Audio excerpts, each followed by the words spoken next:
And disease conditions. यहाँ पे हम लोग कैल्शियम चैनल ब्लॉकर्स की जो दो टाइप्स हैं, डाइहाइड्रोपायरिडीन्स और नॉन डाइहाइड्रोपायरिडीन्स, उनका कंपैरिजन करेंगे कि कौन सी कहाँ पे यूज़ होती है। तो कैल्शियम चैनल ब्लॉकर्स क्या है? कैल्शियम चैनल ब्लॉकर्स, इसका नाम ही ये इंडिकेट करता है कि ये कैल्शियम चैनल्स को ब्लॉक करता है। अब कैल्शियम चैनल ब्लॉकर्स कहाँ पे होते हैं? कैल्शियम चैनल ब्लॉकर्स हमारी बॉडी में हर सेल में होते हैं। जो भी सेल काम कर रहा है, जो भी सेल जो है वो कॉन्ट्रैक्ट रिलैक्स हो रहा है, डिपोलराइज हो रहा है, वहाँ पे कैल्शियम चैनल इन्वॉल्व है। चाहे वो न्यूरॉन है, चाहे वो स्मूथ मसल है, चाहे वो स्केलेटल मसल है, चाहे वो हार्ट का कार्डियक मसल है। तो हमारे जो स्मूथ मसल्स है, हार्ट है, कार्डियक मसल है, वहाँ पे उन सेल्स की वॉल में, उन सेल्स में हमारे पास उनकी सेल मेम्ब्रेन में कैल्शियम चैनल्स होते हैं। ये कैल्शियम चैनल्स ओपन होते हैं तो कैल्शियम अंदर जाता है, और कैल्शियम जब सिग्नल आता है तो क्या होता है कि कैल्शियम चैनल ओपन हो जाते हैं और कैल्शियम जो है वो अंदर आ जाता है। और ये कैल्शियम क्या करता है? ये कैल्शियम जो है वो डीपोलराइजेशन काज करता है। सेल डीपोलराइज होके, लाइक अगर कार्डियक सेल है, स्मूथ मसल है, उसकी जब डीपोलराइजेशन होगी तो वो कंस्ट्रक्ट होगा, हार्ट सेल्स की कंट्रैक्शन होगी और स्मूथ मसल्स की, ब्लड वेजल्स की कंस्ट्रक्शन होगी। तो अब नॉर्मली तो ये होता है, लेकिन कभी कभी ऐसा होता है डिजीज कंडीशन में, हाइपरटेंशन में, जब ब्लड वेजल्स कंटिन्यूसली कंस्ट्रक्ट रहे, हार्ट रेट जो है वो कंटिन्यूसली ज़्यादा हो जाए, तो अब ये हो गया पैथोलॉजी कंडीशन। तो इस पैथोलॉजी कंडीशन को हम लोगों ने कैसे ट्रीट करना है? इन कैल्शियम चैनल्स को हम लोग क्या कर लेंगे, इनको ब्लॉक कर देंगे। जब इनको ब्लॉक कर देंगे कि कैल्शियम अंदर नहीं जाएगा तो डीपोलराइजेशन नहीं होगी, वेजल्स कंस्ट्रक्ट नहीं होंगे, वेजल्स रिलैक्स हो जाएंगे, हार्ट रेट जो है वो कम हो जाएगा। अब कैल्शियम चैनल ब्लॉकर्स में हमारे पास जो वो दो टाइप्स हैं, डाइहाइड्रोपायरिडीन्स है एक, और दूसरा है नॉन डाइहाइड्रोपायरिडीन्स। जो डाइहाइड्रोपायरिडीन्स है ये स्पेशली जो है ओनली आर्टरीज को ही रिलैक्स करती है, आर्टरीज पे ही अपना काम, आर्टरीज में ही जाके कैल्शियम चैनल्स को ब्लॉक करती है। जबकि नॉन डाइहाइड्रोपायरिडीन्स जो है ये क्या करती है? ये आर्टरीज को भी, वहाँ पे भी कैल्शियम चैनल्स को ब्लॉक करती है, बल्कि ये साथ में हार्ट में भी कैल्शियम चैनल्स को ब्लॉक करती है। तो डाइहाइड्रोपायरिडीन्स ओनली जो है वो ब्लड वेजल्स को, आर्टरीज को रिलैक्स करती है, वेजोडाइलेशन काज करती है। नॉन डाइहाइड्रोपायरिडीन वेजोडाइलेशन भी करती है और साथ में हार्ट रेट को भी कम करती है। तो अब एक बंदा है, एक पेशेंट है, वो हाइपरटेंशन का पेशेंट है, हाई ब्लड प्रेशर है, उसका ब्लड प्रेशर हाई है। तो अब हाइपरटेंशन के पेशेंट को हम लोग कौन सी मेडिसिन देंगे? ड्रग ऑफ चॉइस यहाँ पे क्या होगी? इसको ओनली जो है वो इशू है ब्लड प्रेशर का। तो यहाँ पे हम लोग सबसे पहले अगर उसको ब्लड प्रेशर कम करना है तो वेजल्स को डायलेट करो, वेजल्स डायलेट होंगी तो ब्लड प्रेशर कम होगा। तो हम लोग यहाँ पे डायहाइड्रोपायरिडीन्स, एम्लोडिपिन और फेलोडिपिन यूज करेंगे। तो डाइहाइड्रोपायरिडीन जो है वो ज़्यादा इफेक्टिव है ब्लड प्रेशर को कम करने में। स्मूथ मसल्स को, वेस्कुलर स्मूथ मसल्स को ये रिलैक्स करेंगी तो वेजल्स डायलेट हो जाएंगे, ब्लड प्रेशर जो है वो कम हो जाएगा। फिर अल्टरनेटिव हम लोग नॉन डाइहाइड्रोपायरिडीन जैसे डेल्टियाजम और वेरापामिल को भी यूज़ कर सकते हैं, लेकिन इसको तब यूज़ करते हैं जब इसी ब्लड प्रेशर के साथ कंडीशन हो, जैसे एरिदमिया हो और साथ में ब्लड प्रेशर भी हाई हो। तो वहाँ पे फिर हम लोग इसके साथ ब्लड प्रेशर को कम करने के लिए नॉन डाइहाइड्रोपायरिडीन्स यूज़ करते हैं। अब एक पेशेंट है, उसको एंजाइना है, चेस्ट पेन है, तो वहाँ पे हम क्या यूज़ करेंगे? वहाँ पे हम लोग डाइहाइड्रोपायरिडीन्स यूज़ करेंगे। क्यों? क्योंकि एंजाइना में तो वेजल्स में इशू होता है ना, कि जो जो जो वेजल्स हार्ट को ब्लड सप्लाई करती हैं वो कंस्ट्रक्ट हुई होती है, वो वेजल्स प्रॉपर कम ब्लड सप्लाई करती है, कहा किसको? हार्ट मसल्स को। वेजल्स कंस्ट्रक्ट हुई होती हैं तो हम लोग क्या करेंगे? डाइहाइड्रोपायरिडीन्स यूज़ करके उन वेजल्स को डायलेट करेंगे ताकि हार्ट फ्लो जो है, ब्लड फ्लो जो है वो हार्ट की तरफ जो है वो प्रॉपर हो। तो हम लोग यहाँ पे क्या यूज़ करेंगे? एम्लोडिपिन को प्रेफर करेंगे। ये क्या करेगा? सिस्टेमिक वेस्कुलर रेजिस्टेंस को क्या करेगा? कम करेगा। क्रोनरी ब्लड फ्लो को, क्रोनरी आर्टरी की जो ब्लड फ्लो है उसको इम्प्रूव करेगा। और एंजाइना के जो सिम्टम्स हैं, जो हार्ट पेन है, उसको क्या करेगा? चेस्ट पेन को कम करेगा। अच्छा, नॉन डाइहाइड्रोपायरिडीन जैसे कि वेरापामिल, डेल्टियाजम, इसको भी यूज़ कर सकते हैं, लेकिन इसको कहाँ पे? इसको वेजोस्पास्टिक एंजाइना में, प्रिंस मेटल एंजाइना में यूज़ करते हैं। या अगर पेशेंट को क्या हो, एंजाइना के साथ एरिथमिया भी हो तो हम लोग क्या यूज़ करते हैं? ये नॉन डाइहाइड्रोपायरिडीन्स। अच्छा, अब आर्टेरियल फिब्रिलेशन और एरिथमिया में हम लोग क्या यूज़ करते हैं, यहाँ पे क्या होता है कि हार्ट रेट जो है वो प्रॉपर रिदम में नहीं होता, तो यहाँ पे हम लोग नॉन डाइहाइड्रोपायरिडीन्स ओनली यही यूज़ करते हैं, वेरापामिल और डिल्टियाज़म। ये ड्रग्स क्या करती हैं, ये हार्ट के रेट को कम करती है, ये ख़ास तौर पे ये जो एविनोड है इसके कंडक्शन को कम करती है, इसके कंडक्शन को स्लो करती है, तो हार्ट रेट भी हमारे पास क्या हो जाएगा, कम कम हो जाएगा। वेंट्रिकुलर का जो वेंट्रिकल्स का जो कंट्रैक्शन रेट है उसको कम करेगा, तो आर्ट्रियल फिब्रिलेशन और आर्ट्रियल फ्लूटर जो है ये कंडीशन जो है वो ट्रीट हो जाएगी। फिर हमारे पास इसका अल्टरनेटिव क्या हो सकता है, बीटा ब्लॉकर्स को हम लोग कॉमनली हमारे पास जो वो बीटा ब्लॉकर्स यूज़ होते हैं ये आर्ट्रियल फिब्रिलेशन में, लेकिन ये के सीजीबीज जो है ये ज़्यादा अच्छे हैं, जिनमें बीटा ब्लॉकर्स जो पेशेंट्स बीटा ब्लॉकर्स को टॉलरेट नहीं कर सकते उनमें हम लोग फिर सीजीबीज ही यूज़ करते हैं। फिर हमारे पास जो है वो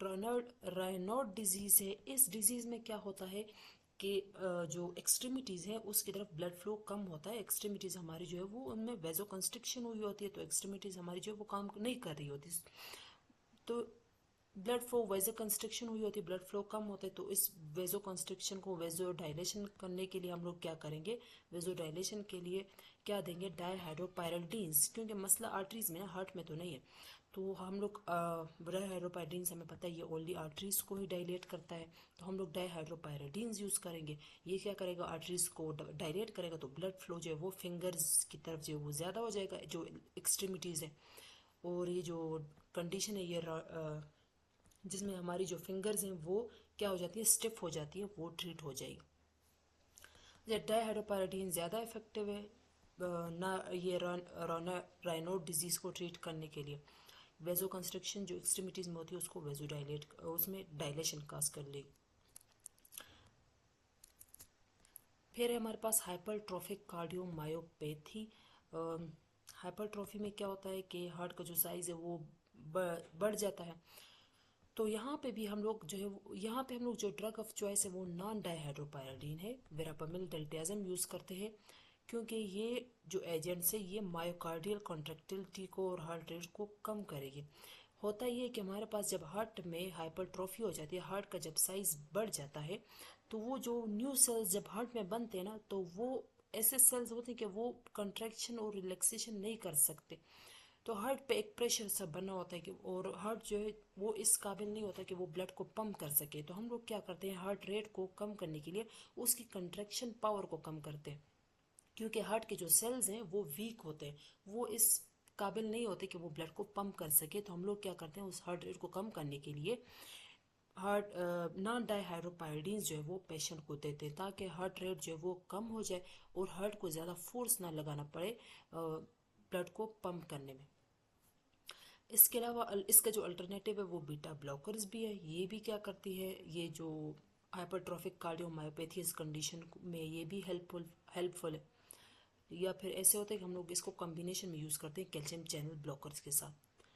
फिर हमारे पास सप्रा वेंट्रिकुलर टेकिकार्डिया, इसका ये जो कंडीशन है इसमें हम लोग नॉन डाइहाइड्रोपायरिडीन यूज़ करते हैं, क्योंकि अब यहाँ पे ये जो दो कंडीशंस है ये हार्ट के अपने इश्यूज है, यहाँ पे वेजल्स का कोई इशू नहीं है, तो हम लोग डाइहाइड्रोपायरिडीन नहीं यूज़ कर रहे हैं, डाइहाइड्रोपायरिडीन ओनली वेजल्स के लिए, यहाँ पे हम लोग नॉन डाइहाइड्रोपायरिडीन यूज़ करें, क्योंकि इधर इशू जो वो हार्ट में सप्रा वेंट्रिकुलर टेकिकार्डिया में, अब यहाँ पे टेकिकार्डिया हार्ट रेट जो है वो क्या है, ज़्यादा है, तो हार्ट रेट को कम करने के लिए नॉन डाइहाइड्रोपायरिडीन्स हम यूज़ करेंगे, वेरापामिल और डिल्टियाज़म। ये क्या करता है, हार्ट रेट को कम करता है, एवी नोड की कंडक्शन को स्लो करता है, क्योंकि यहाँ पे एवी नोड की कंडक्शन जो है वो ज़्यादा होती है। सप्रा वेंट्रिकुलर मतलब ये कि वेंट्रिकुलर ये जो वेंट्रिकुलर से ऊपर ये जो एवी ऐसे नोड से एवी नोड की तरफ जो कंडक्शन आती है ना, उनका स्पीड बहुत ज़्यादा हाई होता है, जिसकी वजह से टेकीकार्डिया होता है पेशेंट को। तो हम लोगों ने रैपिड हार्ट रेट को कम करना है, इससे हार्ट को बचाना है, तो हम लोग क्या देंगे, नॉन डाइहाइड्रोपायरिडीन जो है वो यूज़ करेंगे। लेकिन इसके अलावा इसका जो अल्टरनेटिव है वो एडिनोसिन भी है। ये क्या है, ये नॉन कैल्शियम चैनल ब्लॉकर है, लेकिन ये क्या है, फर्स्ट लाइन ट्रीटमेंट है एक्यूट एपिसोड्स ऑफ एसवीटी, अगर एक्यूट कंडीशन है तो हम लोग जो है वो एडिनोसिन यूज़ करेंगे। फिर हमारे पास क्रॉनिक स्टेबल एंजाइना है। क्रॉनिक स्टेबल एंजाइना ये कौन सी कंडीशन है, और वेजोस्पास्टिक एंजाइना कौन सी कंडीशन है।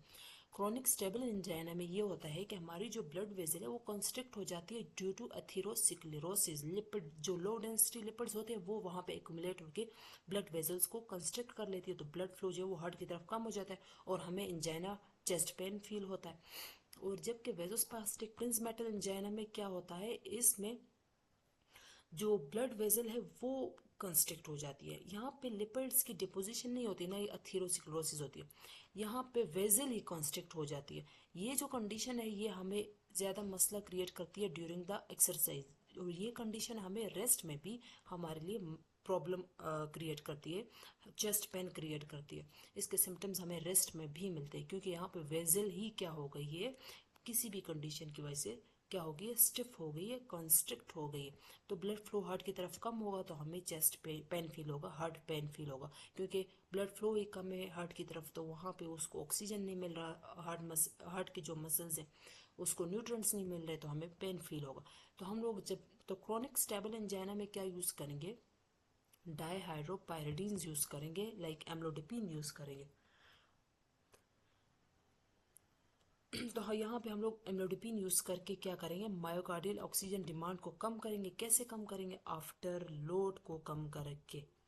डायहाइड्रोपायरिडीन जैसे एम्लोडिपिन है ये इफेक्टिव है, क्योंकि ये क्या करता है, वेजो डायलेशन काज करके पेरिफेरल ब्लड वेजल्स को डायलेट करेगा, तो ब्लड फ्लो जो है वो हार्ट की तरफ जो है वो ज़्यादा हो जाएगा। इसके अलावा हम लोग साथ में बीटा ब्लॉकर्स और नाइट्रेट्स भी यूज़ करते हैं। नाइट्रेट्स जो है ये क्या करता है कि ब्लड फ्लो ज़्यादा करता है वेजो डायलेशन काज करके।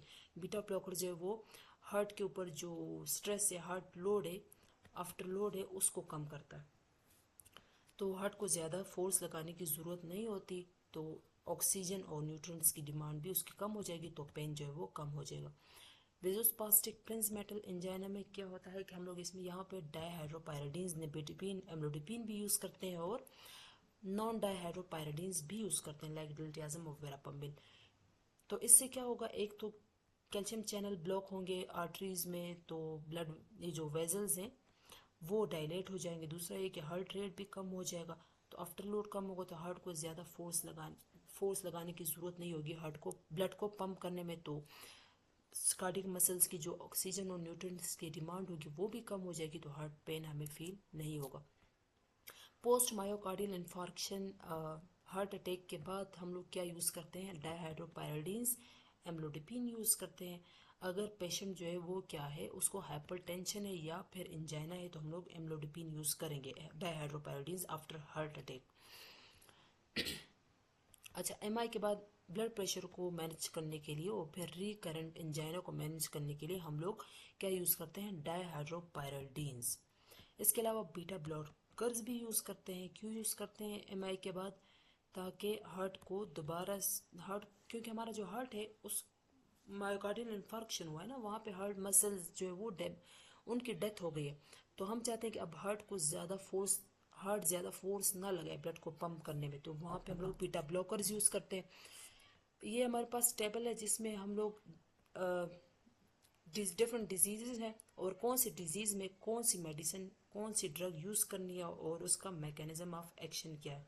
हाइपरटेंशन में हम लोग प्रेफर करते हैं डायहाइड्रोपायरिडीन, इंजाइना में प्रेफर करते हैं डायहाइड्रोपायरिडीन्स, आर्ट्रियल फिब्रिलेशन में नॉन डायहाइड्रोपायरिडीन्स, रायनोड डिजीज़ में डायहाइड्रोपायरिडीन्स, इसी तरह हाइपरट्रॉफिक कार्डियोमायोपैथी में नॉन डायहाइड्रोपायरिडीन्स। तो ये इस टेबल में हमने मेंशन किया हुआ है कि कौन से डिजीज़ में कौन सी मेडिसिन जो है वो हम लोग यूज़ करेंगे। तो जिधर हार्ट का इशू है उधर नॉन डायहाइड्रोपायरिडीन्स यूज़ हो रही हैं, और जिधर ओनली वेजल्स का इशू है तो उधर डायहाइड्रोपायरिडीन्स यूज़ हो रही है। जिधर साथ में हार्ट का भी इशू है, लाइक एरिथमिया है, हार्ट रेट ज़्यादा है, टेकिकार्डिया है, तो वहाँ पे हम लोग नॉन डायहाइड्रोपायरिडीन्स जो है वो यूज़ करेंगे।